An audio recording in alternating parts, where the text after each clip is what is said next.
Will you guys feel up to more music? Sure, let's do it. No. What about you guys? We're done. That's right.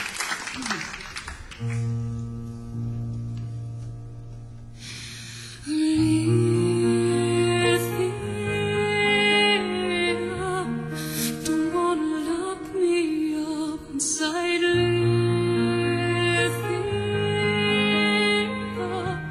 Don't wanna forget how it feels without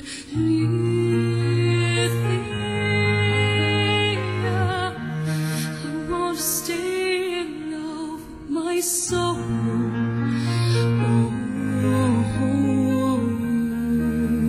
But God, I wanna let it go.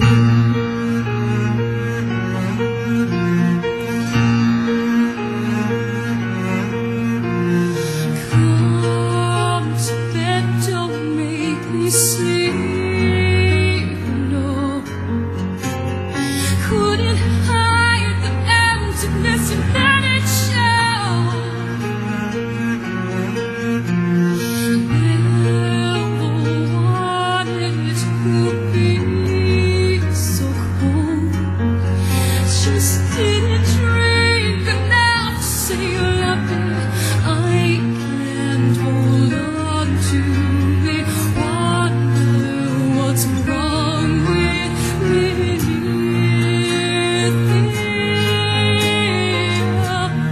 Don't wanna lock me up inside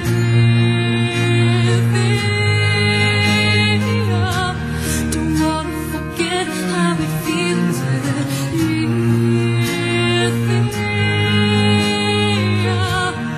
I wanna stay in love with my soul.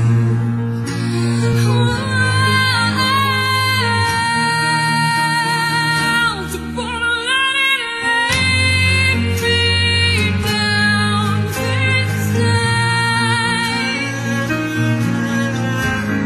Drown my will to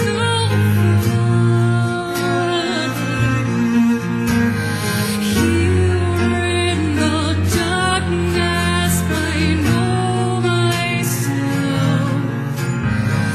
Can't be free until I let it go.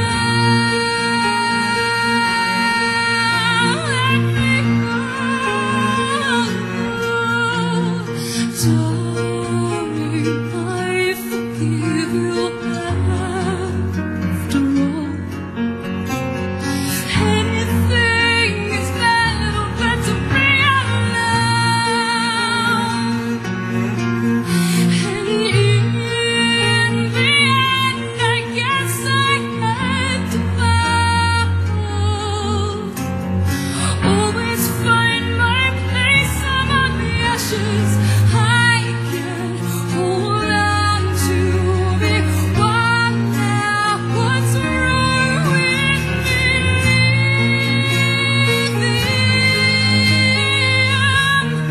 Don't wanna lock me up inside.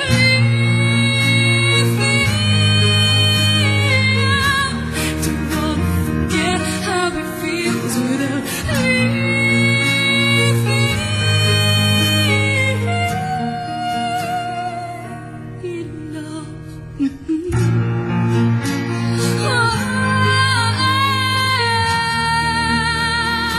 I'm gonna let it go.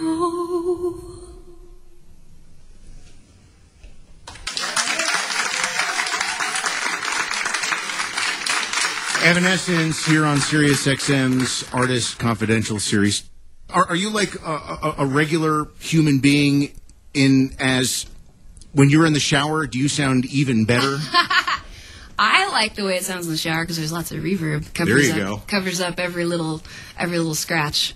How much do you keep track of what you're doing? I.e., do you keep little vocal notes? Do you have a recorder for stuff? Do you write down ideas and all that? I have I've always kept like a little voice mini cassette recorder just for little ideas, you know, if you're just on tour, you know, when you can't get to a studio or whatever, you're just like walking around and you think of a melody idea. I do that all the time. I've got tapes full of those, and I always like to keep them because, you know, you end up not using them, and then sometime when you are writing a record and you need a fresh idea, you're like, you know what, I bet there was something cool that I had when I wasn't trying to come up with an idea that we could start from, and a lot of times cool ideas start from that.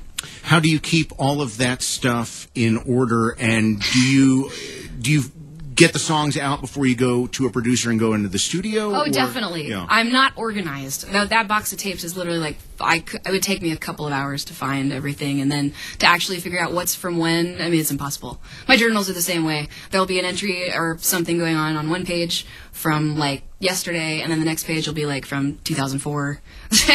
It's just kind of a giant mess, but I sort of like it that way. Yeah, but, of course, when we go in the studio, we definitely have a body of work, you know, that we're ready to record and have the songs and hopefully, you know, most of the lyrics and ideas, too. How far back do those journals, do those snippets of song ideas go back? Do they go back to, you know, Eternity of the Remorse when you were 11? Or? Yeah, maybe not quite that far, but I still have a couple of old tapes that I used to keep like that of little recordings and ideas from the high school days, but I'm not using them anymore. They're full. I've got them locked up in the attic. But yeah, as far as journals and stuff, yeah, those definitely go back to the high school days for sure. I just have a giant stack. You know, you get through with the journal and move on. I've just got a big cabinet full of journals. Do you go through them like somebody would go through like a photo album? Occasionally, and not that often. Once in a while. Do you ever hate what you've written down in it? Yes, but I've stopped ever ripping anything out because you're always going to be changing. You know, I remember a long time ago, be like, you know, you're writing in your diary or your journal or whatever, and then you break up with that guy. So, like, it's like the next year, you're like, oh, pff, and you rip out all the pages where you wrote about that guy. I don't think that anymore. I think you're always going to be changing. You're always going to be growing. Eventually, you'd want to rip out probably all of your pages if you just did that, and then you wouldn't remember anything. See that? You can take something from every experience, you know? It's good to have experiences, positive and negative. Well, we have some wonderful Evanescence fans here. Do you guys feel like taking some questions, some more? Yeah. Yes? It'd be wonderful. Right. Hi, my name's Megan. Hey, Megan. Hi. I was just wondering, like, when you have songs, like, do you have, like, a certain song that means the most to you? It kind of depends on what you're going through at the time. I have favorites. I do have favorites. I have songs that, like, I still super love that are really old and other ones that I just don't listen to anymore. I don't know. You know what? I've come to really like moments that are just as honest as possible. I think that's my favorite thing. I think sometimes on the early stuff, even on Fallen and things like that, there are songs where I was trying to be whatever. And those are the ones that aren't my favorites. The ones that are my favorites are the ones where I really broke down and just was myself even though it was scary. Hey. Hey. How are you? I'm good. I was wondering, it's been bothering me for a while, what is your inspiration behind Lost in Paradise? Lost in Paradise, it's kind of complicated. I wrote Lost in Paradise when I was sort of lost in the writing process. It's sort of like, I guess if I was to sum up the idea of the title, it's kind of like, we did it. You know, we had Fallen, it was awesome, we had the open door, and we came back and we proved everything. I proved everything that I wanted to prove with the open door. And it was like, everything was great, and I was just like ready to be married and live happily ever after, you know, like have everything be great and ta-da, and I'm kind of done now. I sort of, for a while, just in a big way needed a break and wasn't sure if we were going to do Evanescence again at all. And then was writing and then was kind of lost in the writing, but I think the most honest outpouring and the meaning of that little word, that phrase, is I've still felt empty because there is no happily ever after. Like, you always have to be fighting for and living for something. Like, I love my job. I love making music. It's hard sometimes, and it kind of comes with some drama. But it's totally worth it, you know? And I think in that moment, it was just like, wow, happily ever after. And I'm totally not complete. Like, I need to do this. I need to come back to doing what I was born to do. Great question. Yeah. And I think this is really one of the emotional hearts of the Evanescence record. Does it ever strike you as strange that you entertain people by the millions around the world by sort of ripping your emotions to shreds and laying them bare for all to hear? It is strange when you put it that way. Yeah. But it's really purifying. It's hard to explain. It's weird. I think my lyrics are about 50 times more personal than I would ever get in a conversation with someone I don't know that well. But it feels really natural to sing it out. Singing is different, I guess, than talking. You're just pouring out feelings. I mean, that's what it is for me. So I love it. I've come to really, really, really enjoy performing. There's some great release that happens there that's unlike anything else for me. And it's therapeutic, I would think, Absolutely. might be the word. Totally. Well, you know what?